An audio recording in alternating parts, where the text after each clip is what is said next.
Good morning. Good morning. I went to put a video out last night, but it just wasn't working out. So hopefully I could do a quick video this morning. I hope you guys are all doing well. To the two people that watched me, I'm just kidding. I love you, two people. No. Um. Anyway, my face is a bit dry because I just came out the shower, so that's why you see the white specks. But anyway, I had to put some coconut oil on. Um. So I wanted to talk about something like I broke the matrix once kind of conversation. Um, I wanted to write a cool poem, but I just haven't been able to focus on that right now because I'm working on other things that requires that kind of energy of focusing, as well as cleaning the house after my kids and taking care of them. So that's what I'm preoccupied with these days. Um,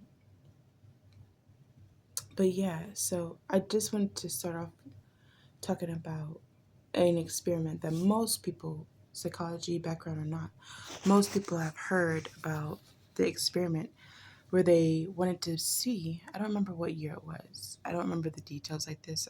I learned about this a while ago, so forgive me. But most people know what I'm talking about when I say um, the experiment where they were saying they wanted to see how a group of people could get behind their Jewish genocide in Germany. And so they were saying, basically, they had this experiment where they had these people, they asked people to come in, and they told the people that came in, there's a person on the other side that is going to answer questions. And if they get the question wrong, you're going to shock them, press the shock button. They told these people that with with each incorrect answer, the shock intensity will grow and grow and grow gradually until lethal levels, right? And so they had these people tell them what to do. The people that were telling them what to do had like a white lab coat on, right? So they were like assumed to be a person of authority. Yes. And so, yeah. So, and I think maybe like one or two people were like refused to shock the person after like a couple times. Um, but most of them, I think, went all the way up to the lethal level. What they assumed to be the lethal level. And so I guess the conclusion came to be where if a person is seen as an authority figure, they're people are more likely to listen to them, no matter if it sounds good, right or wrong, right? And that's the conclusion they came to, like with getting a whole country behind wanting to murder a group of people, right? It's because they were people of authority saying this is the truth, this is what we should do, and people just assume the position. Anyway, so I bring that up to say um, I got to a point when it comes to my dry face is bothering me. I got to a point where it came to me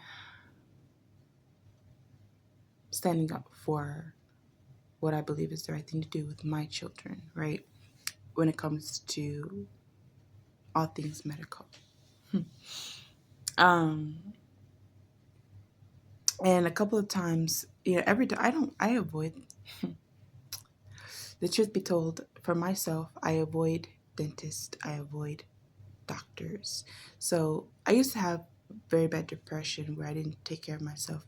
For example, I mean, I still took showers and stuff, but it was my teeth. It was the main thing. Like I let go. I didn't exercise. I didn't drink water. I overate my emotions. Anyway, so there's a point in time where I wasn't taking care of myself mentally, spiritually, physically, in the way I should have been, and it was because of depression. But so because of that, I've like lost a tooth. I got it pulled out. and stuff like that. But now, because I want to avoid the dentist, I don't like the dentist. I don't like doctors. They're all invasive. Not all. I won't say all, but the procedures are invasive. That's the truth. Not all are. A great deal are just caught up in the system, I'll say. I won't even say it's their fault. I believe it's the system's fault, where they unnecessarily bill you with different unnecessary procedures, right? And the medication, come on, we all know pharmaceuticals are terrible. That's old news, okay? So anyway, I don't like the system. I don't. And I avoid it. So that's why I try and take much better care of my teeth now, because I don't like them. The last time I went to go see a dentist, I was going to get a teeth pulled, but then I was like, I don't want to put a new one. It got better because, with the personal care I did. The guy looked weird. I don't know what to say. I don't want you in my mouth, bro. Anyway, the guy looked weird. So, that's not fair. He could be a wonderful dentist, but he just gave me creep vibes, to be honest with you. So, anyway, I got distracted again. No, all that to say is, it's okay to question things. Just because a person's a doctor or a nurse, you can still ask questions. Ask questions. Know what they're doing. Know what procedures they're doing, what medication they're giving you, what treatment they're doing to you or not doing. Ask questions and do your own research, right? Yes. So, the most times I've had to interact with the doctors as an adult has been obviously having 3 children. Very invasive, very invasive. And even one time, my first pregnancy, my first successful pregnancy, okay, it was like I was like 26 weeks along, and they found out that my cervix was opening. Mm-hmm.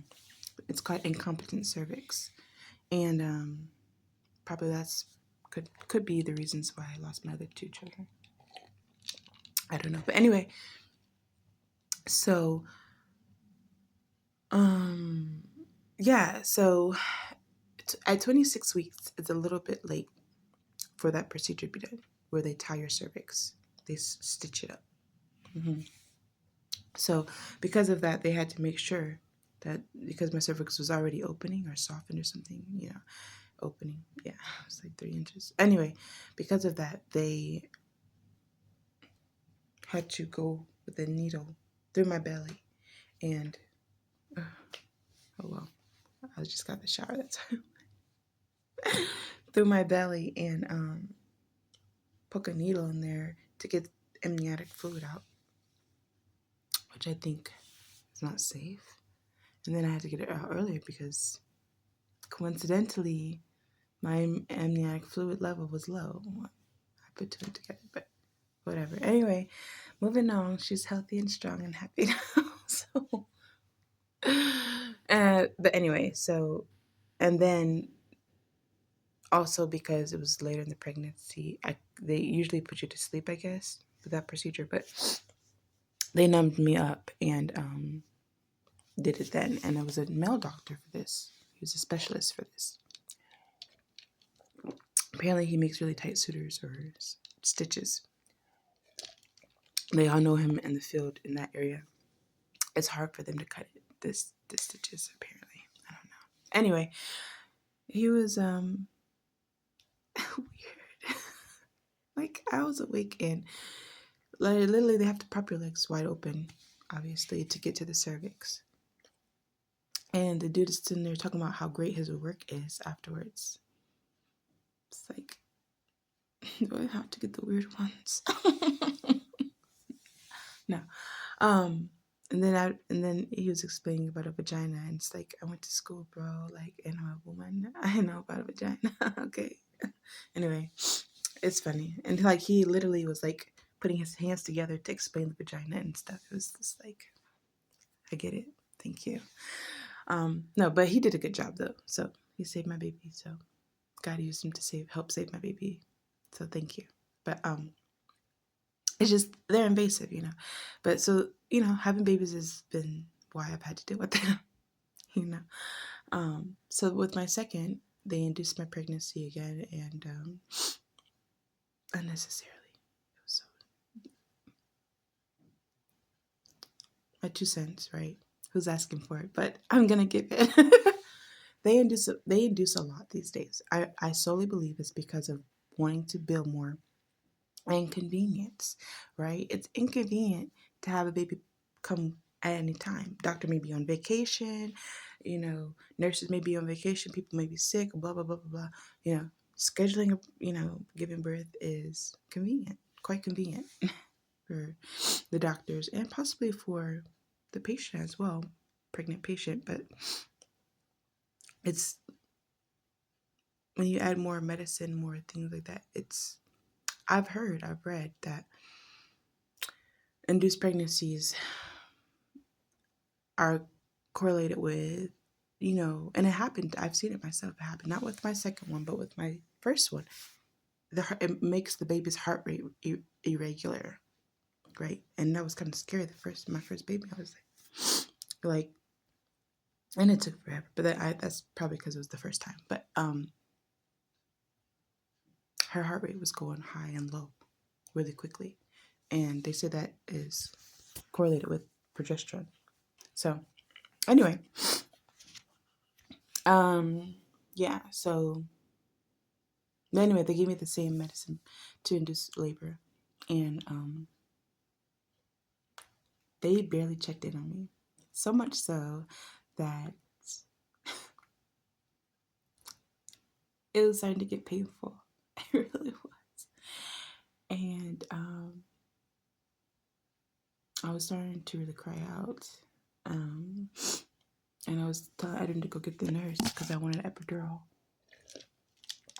I forget to not say people's names, but it's fine.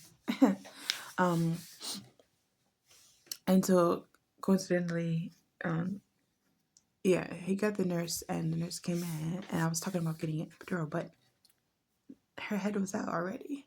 Her head was already pushed out. Yeah, and I feel like I split more than I needed to because I would have had some guidance, someone to push. Anyway, it's fine. So they finished the labor, and she came out. She was healthy. All glory to God. Yeah, despite them not checking on me after they gave me the medicine to induce labor. And I had told her, once things start going, they move pretty quickly. That nurse later said, "You weren't kidding." I'm like, I know my body. Thank you. Anyway, so with that second pregnancy, actually, when my oldest was 6 months, I decided I'm done with vaccines. And so when my second was born, several things. My first had a bad case of jaundice. She had to be under the blue lights. We were in the hospital for like a week, which compared to some other people, it's not bad. But for me, it was, I was starting to lose my marbles. I'm ready to go. This is not prison. I'm ready to get out of here. Okay. So yeah. So they wanted to check my second child for that too because of the history. And yeah, it wasn't that bad though. They didn't try and keep testing like they did with my third. I'll get to that. But when it came time, the last day of us to leave, I think it was like 2 or 3 days later, maybe 2 days. I had told them no to the vaccine they try and give the newborn. It's regarding hepatitis B, I believe it's B, hepatitis B, yeah. And I told them no, right? Now, from my knowledge, hepatitis B, the main group at risk for that are people that kind of do risky behavior, right? Like get tattoos in risky places or risky ways, maybe have risky sex kind of thing, unprotected sex, whatever. Share needles because of drugs and stuff like that, or reuse needles, all that kind of thing. From what I understand, that is the main risk group for hepatitis B. Okay, so my daughter's not out there sharing needles, right? She's a newborn, It's like, is the side effects worth it when she's not even at risk for it, right? I'm not out there doing, none of that. So, and but anyway, I had made my stance on that a while ago. And when I talk about like breaking the matrix, like I remember right before we're leaving, we are already, I want to say disbarred, but that's for lawyers. What's the word for when you're leaving the hospital? I can't think of it. Not disbarred. um, anyway, that word, the D word, for but they said we had to go to in another part of the hospital, the pediatrics part, to get her checked. And so it was there, right, that it's like I broke the matrix, right? Like it was this male doctor, young, very young, and this female nurse practitioner. And he was more calm, laid back, right? But at first persistent. She was persistent and also anxious, like using fear tactics and such. I had made it clear my stance. No, I don't want her to get the vaccine for hepatitis. No, I don't want her to get that shot. And they kept, the part where it's like breaking the matrix is like she kept like repeating it over and over and over again. It's like at a certain point, it's like, am I being punked right now? Is this a joke? I understand what you're saying. And the answer is still no. Okay? She even got to a point where she was like looking at me saying, I don't even think it's safe for her to leave the hospital unless she gets this shot. And I was just like, she'll be okay. She's protected. She's safe. And she's strong, healthy. All glory to God, honestly. But yeah, so it was that instance. And then later with my third child, they were about to kick me out. Who cares about the bill? Who cares about billing up her insurance? No. They do that. But anyway, I am laughing. You have to laugh at these things, right? I was in the moment with my third baby. That's quite a story, maybe for another time. I gave birth right outside the hospital.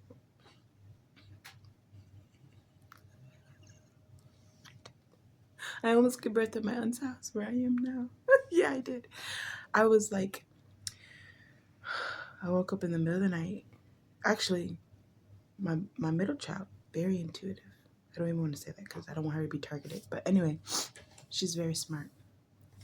My second child woke up, refused to go back to sleep. She said she was hungry. At that same time, I started feeling contractions. They were painful. Not too close together, though. It seemed to happen pretty fast, the progression, though, honestly.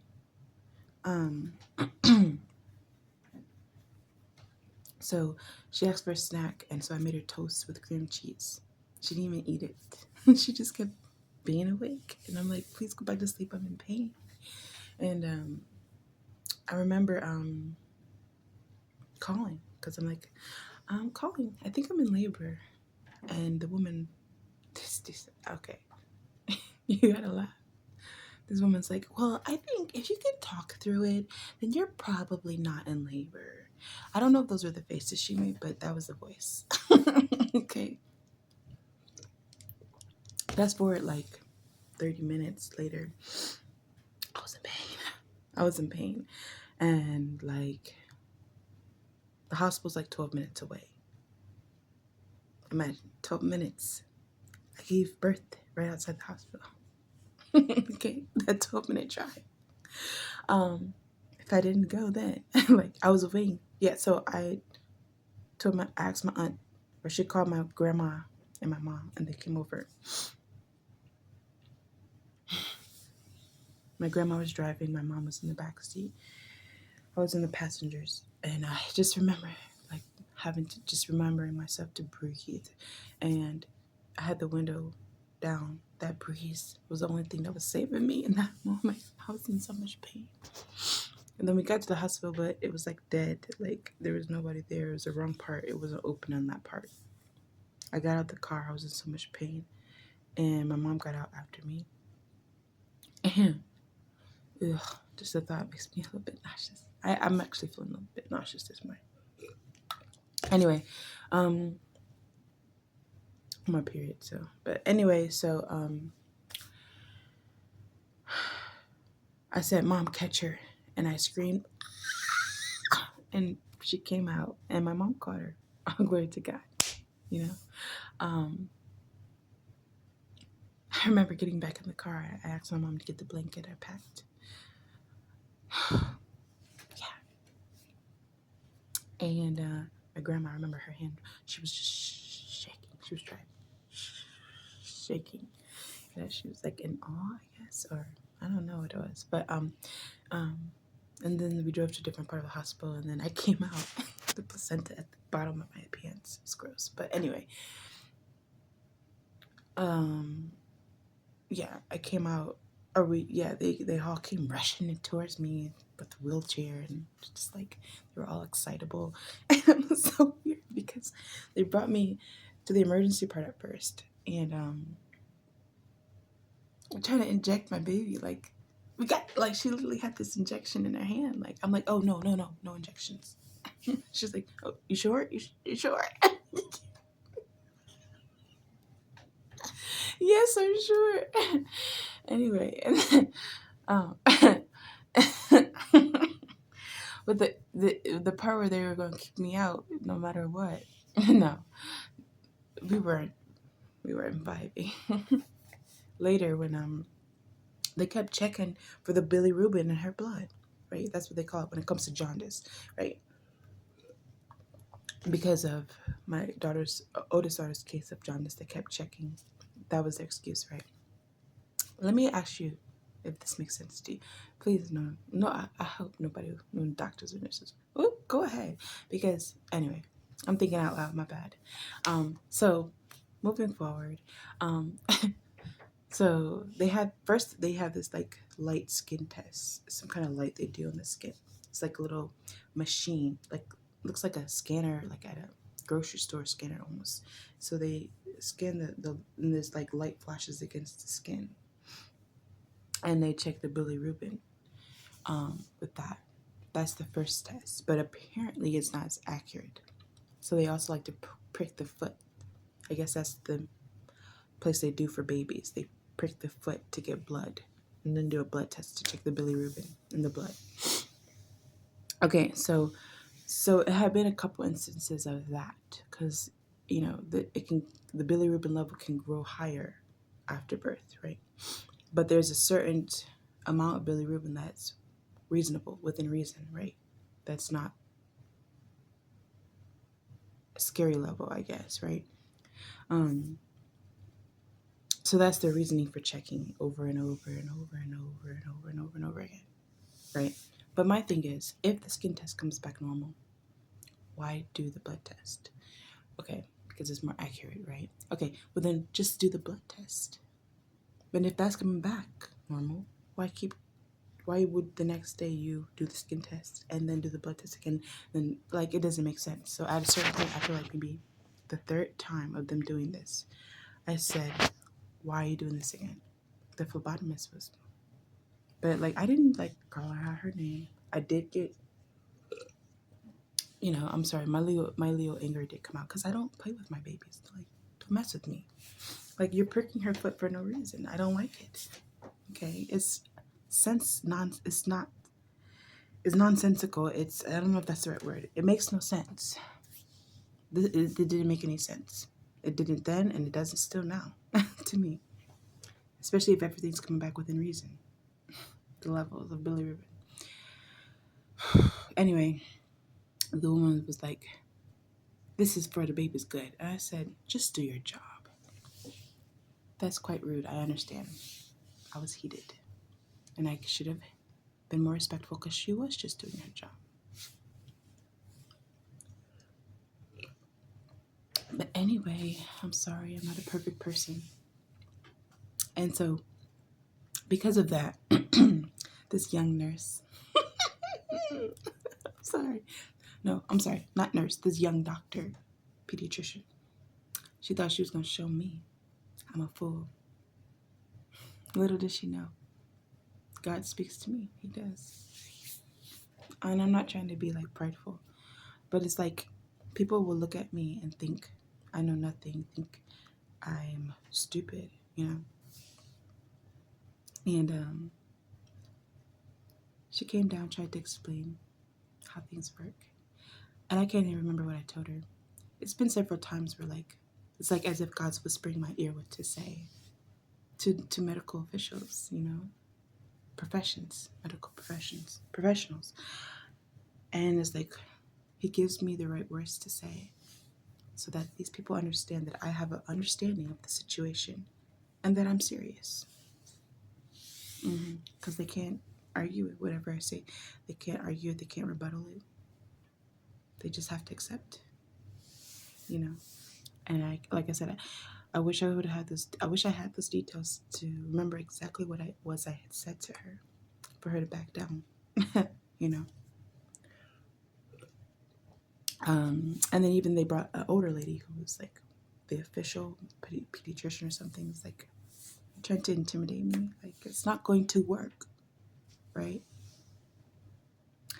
So ask questions. Ask questions. There's another shot, a vitamin D shot. I refused the vitamin D shot as well. Or excuse me, vitamin K. It's a vitamin K shot they give because they say that a newborn's blood cannot, I want to say coagulate, but that's not the word. It can't get thick, right? If they were to fall or hurt themselves, the blood is loose, right? So they give the vitamin K shot. So if what they literally say to you is if the baby were to be dropped or something like that, the blood, they wouldn't overbleed. Okay, so I said no because I'm against injections for my children. My grandma asked, how long is the risk of not taking it? And she said 3 days. That was a good question, Grandma. I was proud of her, actually, for asking that question. It's like you can ask questions at the doctor's office. For 3 days, that's the risk. After the 3rd day, their blood is more prepared for such things. God forbid. But, we can handle 3 days. I'll glory to God. It's a good question. So yeah. Yeah, I told them to stop with the test, though. I told them to stop pricking her foot. And then, oh, yes, that young doctor that thought she was going to get me, but got. And I don't mean, like I said, it's not a prideful thing. It's just like people look at me and they just assume things about me, which is fine, whatever. Underdog. Look at Naruto. Anyway, she told me, and bless her soul, right? I didn't mean to be that way. I really don't. My energy can be intimidating. And that it's not like something I do purposely. But when it came to like them pricking her foot, she was telling me there's an option to give her some sugary syrup called Sweetum, so that when they prick the foot, they'll give her the sugar substance so she focuses on that and not that her foot is being pricked. And I'm just thinking to myself, like, is this like for real? Like, is she literally a young doctor? She looked healthy. She looked like she takes care of herself, exercises, eats healthy, that kind of thing. You're literally training her brain, her reward center, that, oh, pain and pleasure. Pain, I'm going to take a sugary substance to ease the pain. You're teaching her to eat her feelings. Newborn. Like, I don't know what faces I must have been making, but like I said, it wasn't purposeful. But as she was explaining it to me, the face she was making was like, I sound like a fool. Like, straight up, That's the face she was making as she was trying to explain this option to give her a sugary syrup as they prick her foot. And so that was a no for me as well. But anyway, but I really think like the main thing is don't be afraid to, if you feel something, if you have an inner knowing about something, stand by it. There's a reason you feel that way about whatever it is. It's either God, ancestors, your higher self trying to communicate to you. And it might not always be easy to stick to it, what your intuition is telling you. But it's fully worth it because you're the one that has to deal with whatever the situation is at hand, right? You're the one that has to deal with it. So ask questions. Do your own research. Don't just rely on somebody because they are an authority figure, right? You have to take control of your life when it comes to that. You are responsible for yourself at the end of the day. Doctors have things in place to where it'd be really hard to sue them just because you trusted them, right? That's not a fair reason to sue a doctor anyway, but I'm just saying, if something were to go awry, unfortunately, like, and it could have been avoided by you just knowing what's going on and asking questions to say, oh, I don't really want that done. No, that kind of thing. You know, or even with a family member, if it's like an elderly, like ask questions. What are you doing to her? What is this? Why are you doing this? What's going on? What treatment are you giving her? Like, know what they're doing with your loved ones. It's okay. They might give you dirty looks. They might try and intimidate you. I've lived through it and I survived. To tell the tale, you will be okay. In that moment, it may feel uncomfortable, but it's so worth it. Ask questions. Know what's going on. It's okay. You know? And let me just say, there are a lot of good doctors out there. Where are you? No, I'm just kidding. No, but seriously, there are a lot of good doctors out there. I believe that with all my heart. It's just, generally speaking, I've even had a doctor with my second pregnancy that ended in miscarriage. I was 15 weeks pregnant. I told them that something was wrong. I believe it probably was my cervix because of my third pregnancy that was successful. I called in. The nurse on the line literally said to me, I'm sure your doctor has told you, but at 15 weeks, there's not much we can do. Which is a lie. That's the perfect time to check the cervix, actually, if that procedure needs to be done, to suture it up. So, ask questions. Go with your gut feelings. They're there for a reason. And this is all in the past for me. But it just helps me remember, like, the path you've taken, it's the road less traveled. But it's your road. And in order for me to be successful on my road, I've got to follow my instincts. I've got to believe in myself and know that I'm feeling this for a reason. God has supported me every step of the way, and I don't take any credit. Anything good in my life is all because of God, His grace and His mercy, and His protection and guidance. He's guided me through a lot lately. Like, I've had to make so many changes. Right now, I've even changed my diet. I love red meat. I love lamb. I love cumin lamb. That's one of my favorite meals. I love beef. I love goat. I love chicken. But God has guided me to stay away from that for now. And even, you look at Asian culture and they look at the blood, the blood type, right? My blood type, I don't know if I should say this, but anyway, my blood type is A negative. So I once looked it up, and actually, based off my blood type, they say I should stay away from meat, actually, more fruits and vegetables. And even stay away from beans, I believe. But anyway, so I think overall this was best. I have been eating fish, a lot of fish, but I look at this is so weird. I literally look at people on YouTube eating my favorite foods. And don't get me wrong, recently, I don't know why, I never liked vegetables as much as I do now. Like, I am able to appreciate vegetables and fruits so much, and it's hard to come by sometimes. But anyway, fresh fruits and fresh vegetables. My body's just like, yes, I want more of this.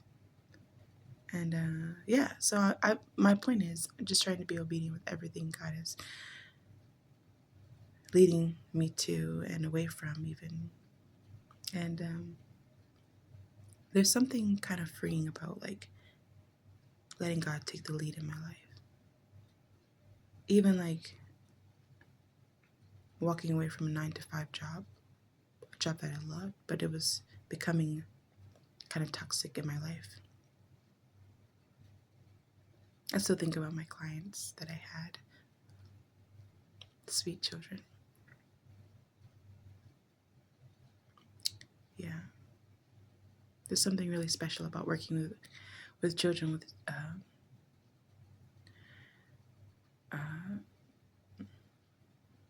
autism. Something really special about it. Neurodivergent, as they call it. Yeah, so. But anyway, for my 2 people that watch me, I'm just kidding. I hope this blesses you. I hope this helps some way, or if you can resonate with this at all. I pray for you that you're able to stand in your confidence when it comes to your intuition and things that you have an inner knowing about.